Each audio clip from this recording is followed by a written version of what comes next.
Hello and welcome back to my horror movie review marathon. Today I'll be looking at Häxan. Made in 1922, this is one of the earliest examples of a horror film that is supposed to be based on true events. Nowadays, you can find that in lots of places, like the Conjuring franchise, but back then it was a rarity. This movie focuses on the history of witchcraft, sorcery, and demons. The film is split into 7 segments.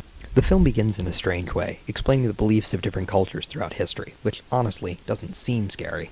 In fact, nothing remotely horrifying happens until the second part, which features a coven of witches making potions and cutting open dead bodies in the Middle Ages. Also in this sequence, Satan appears just to mess with people.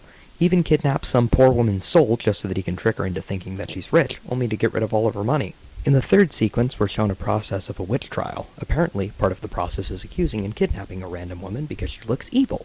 In the fourth segment, we see the same woman get tortured until she confesses that she gave birth to the devil's children, which is quite horrifying, and I would not like to see it anymore.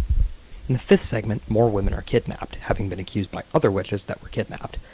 After tricking one of the women into confessing to being a witch, they burn her at the stake. The sixth segment begins getting into the fact that most people accused of being witches confess mainly to stop getting tortured.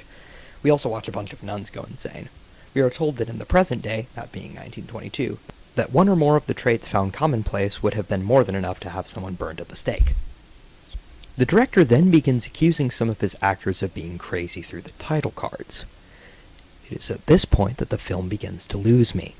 It is at this point the director, Benjamin Christensen, begins trying to draw comparisons between witches and people with, as he puts it, hysteria.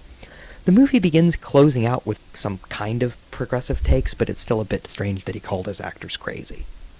In conclusion, this is a pretty good film, with only a few problems. It kind of feels like they gave a guy who was obsessed with witches a camera and a couple $1,000s, and told him to go nuts, and that's not a bad thing at all. If you're into the occult, I'd recommend this film. 7 out of 10.